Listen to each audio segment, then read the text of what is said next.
Hello, everyone, and welcome to Entrepreneurship Lab, the podcast where we help you grow and scale your business. And this is your host, Nevin Abajalat's welcoming once again. Thank you for being here and tuning in to the new episode. And today, we, as always, talk about interesting topics, up to date topics, but our guest is actually returning to our show all the way from US. His name is Kevin Surace. And if you go back, you will find this episode where we interview actually, where we talked about 2 years ago almost how AI is shaping business because Kevin has huge experience in technology and he's always been such a futuristic person when it comes to technology and developing so many things in tech. And today we are coming back to discuss what is new when it comes to AI and how is this shaping and changing our businesses. Welcome back, Kevin.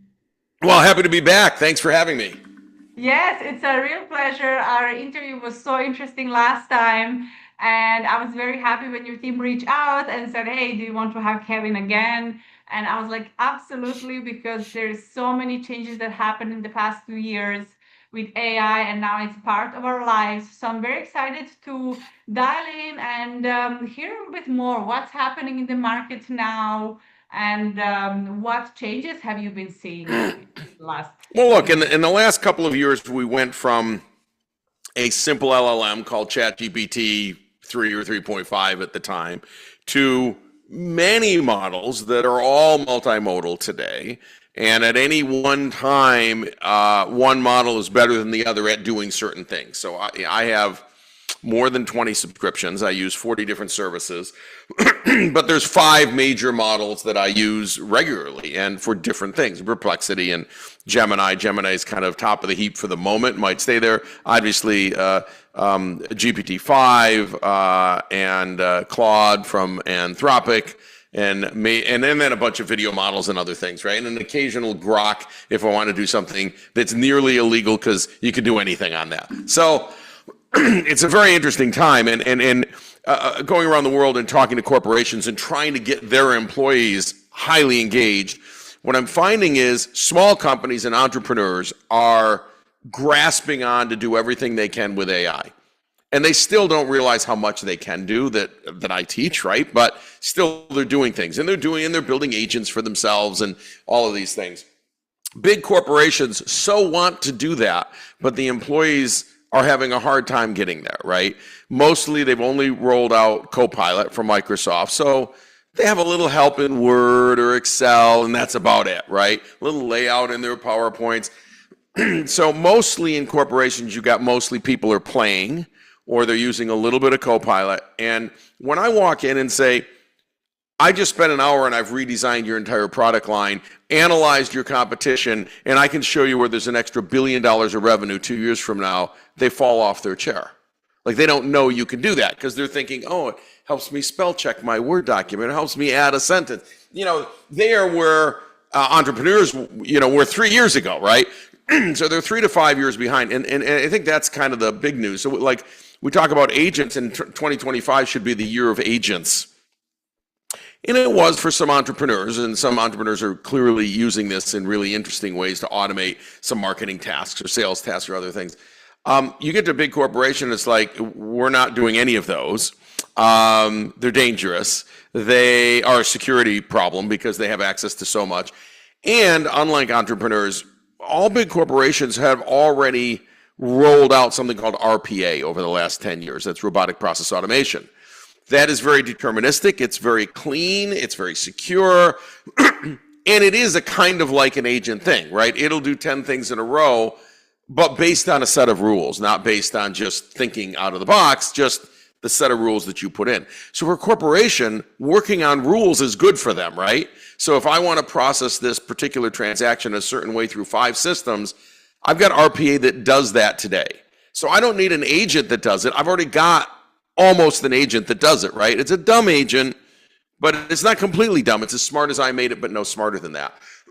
So they're not finding as much of a need for agents. They're not rolling it out en masse because of that, because they kind of already have an agent-like infrastructure. So that's sort of what I see. talking to these corporations. And again, at the C level, the CEO screaming, everyone get on AI and do things in your department.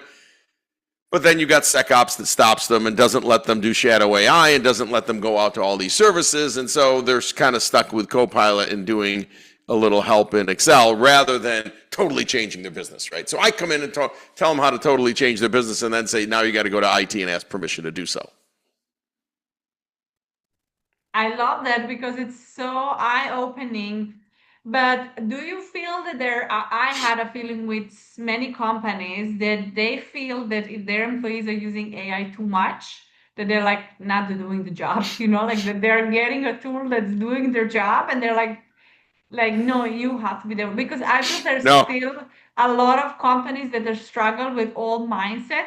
And I remember back in 2016 when I moved to Dubai, I was 26, and I remember a CEO of the company I worked for. She made a joke that because they specifically wanted us to be on Facebook, because at that year, we get so many customers from Facebook. Like it was insane because Dubai was such an expat market. And then I managed a school and nurseries.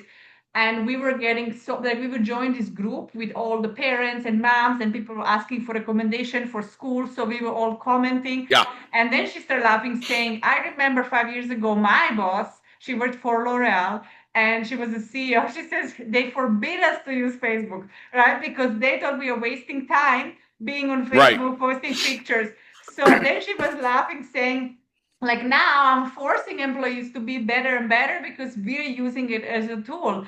And I feel that now we are at that stage with AI where a lot of CEOs and companies do not understand and they feel that we are just, as employees, for example, that people are just using it to shorten their work or do less.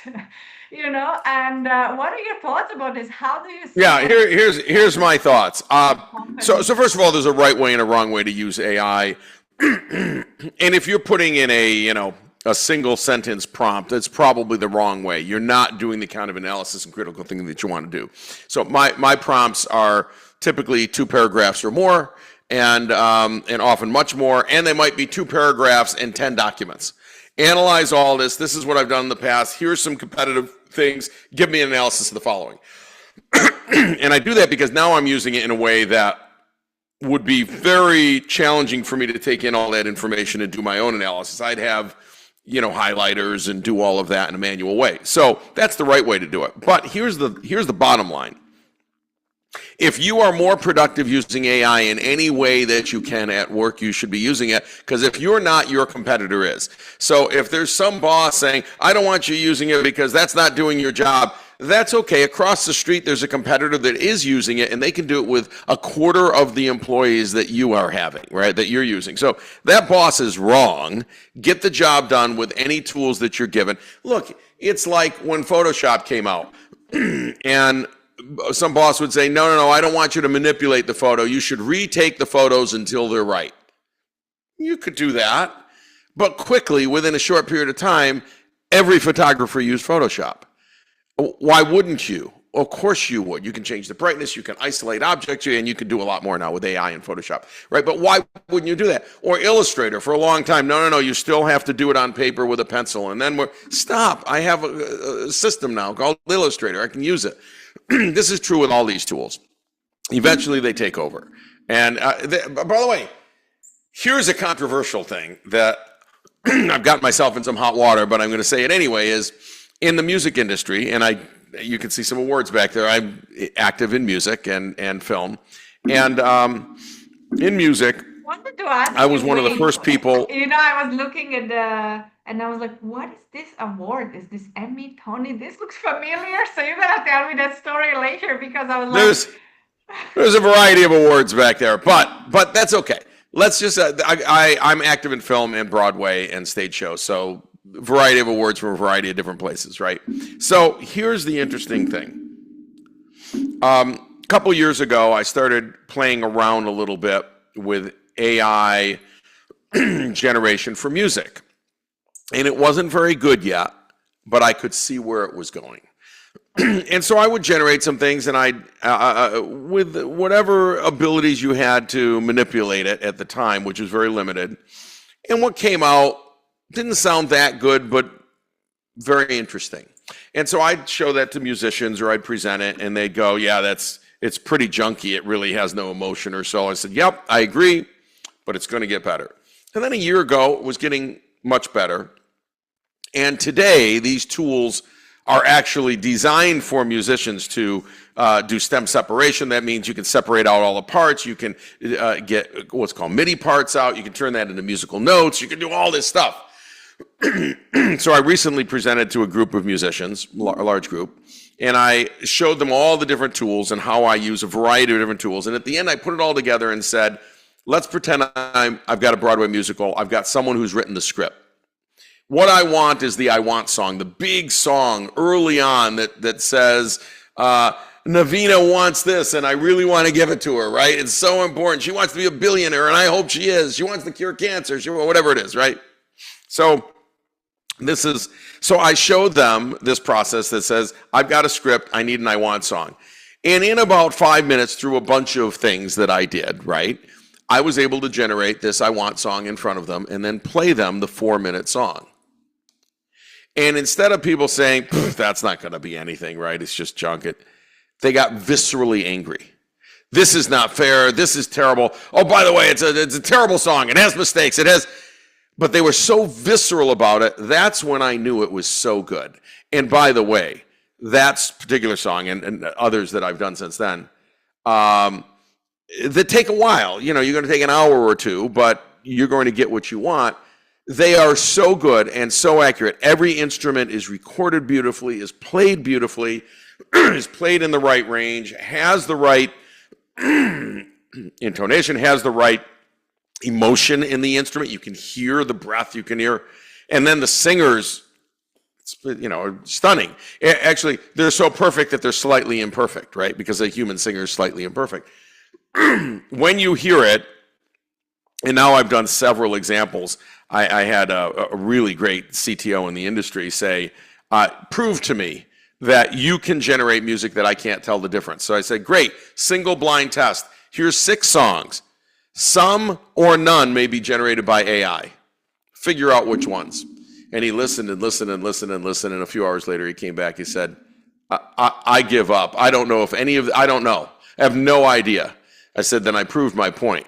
2 of them were AI generated. The other 4 were not. And you can no longer tell. They all have emotion. Of course they do, because AI learns from millions of songs, right? Of course they do. So this is controversial. Now, in the last few months, since people beat me up on this about 6 months ago, musicians should not, blah, blah, blah. Behind the scenes, every musician is starting to use it to get to demo stage. So a demo stage is where I'm not going to take this song to market the way it is, but I need to do a demo so that I can chop it around and I can see what musicians I want to use in a studio and blah, blah, blah. I can get to the demo stage now in hours instead of weeks. So I can literally shave 95% of my time off, get to a demo, which sounds amazing. Ultimately, I'm going to turn that into music and have humans perform live, right? Maybe on stage, whatever. I can get to a demo in hours instead of weeks and do so for like $1. Of course, I'm going to do this. Now, a lot of that is my creation. Some of it is the creation of the AI. And so this is just an example of we see people push back on new technologies all the time. When the car came, tons of people said, I'm never going to get in that thing. In fact, they called it a horseless carriage at first to try to get people used to the fact that it's a carriage, but it doesn't have a horse. But they were scared. It had gasoline in the engine. It could blow up, blah, blah, blah, right?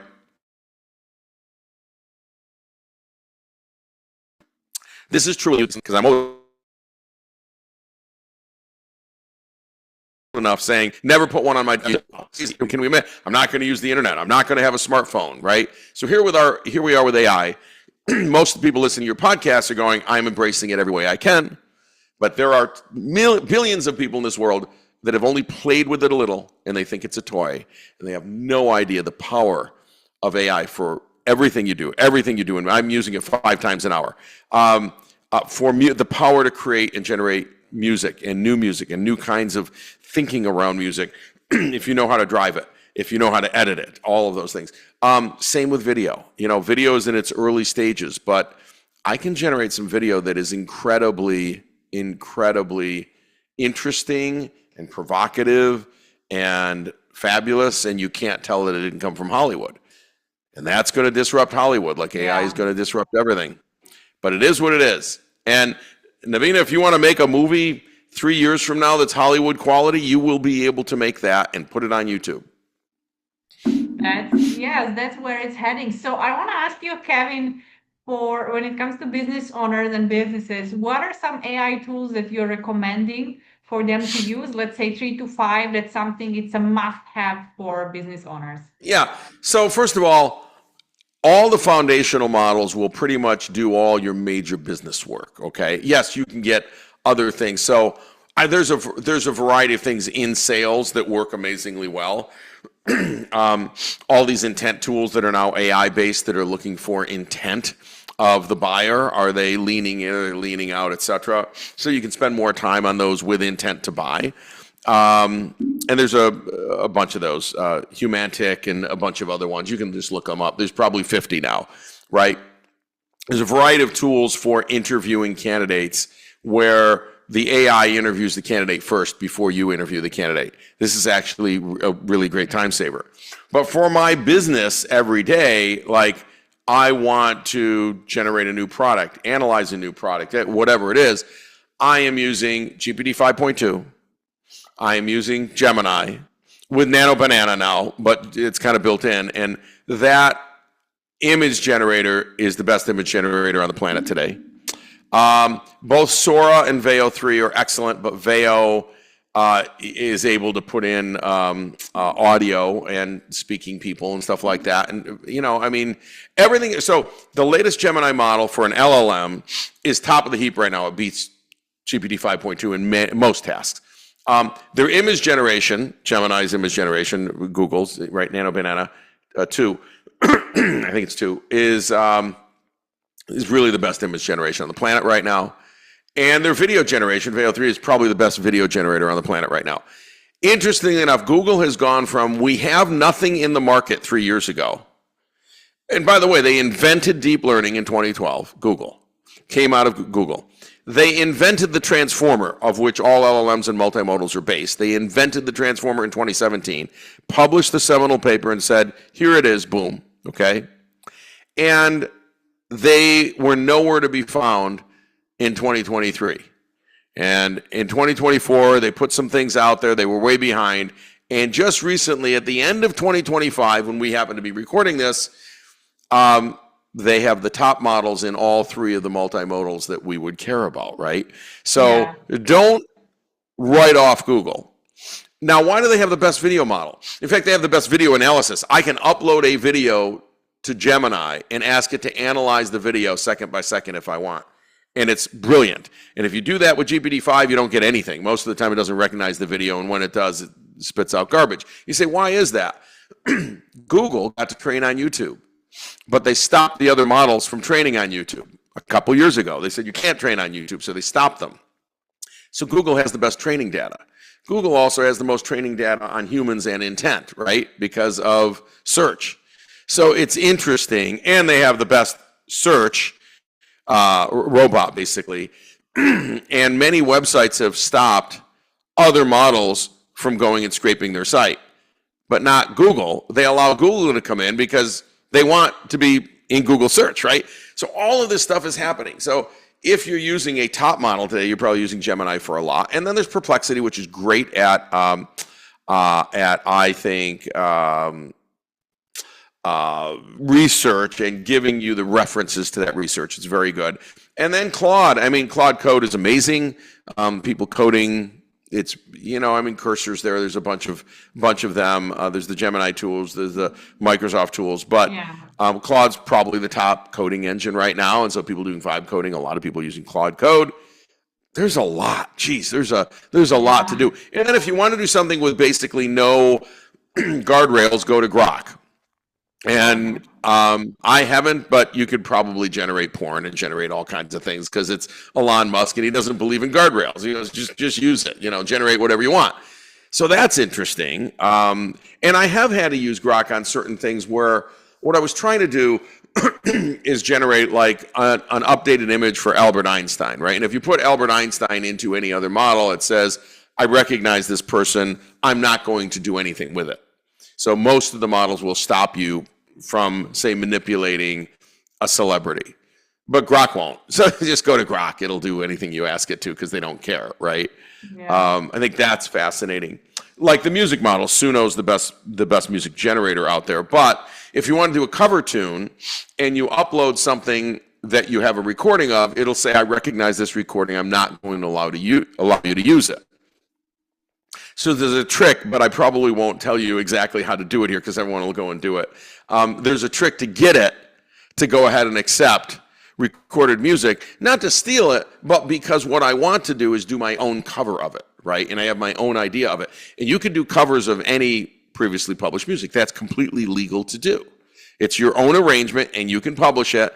And the original writer does get some pieces of that, but that happens automatically on YouTube or other places, right? So anyway, you can get Suno to do that, but you have to really know what you're doing to trick it into taking it. And so I get to do covers of things because I know how to do covers on the darn thing, even though it says you can't. I'm not going to let you do it. I said I'll make you do it.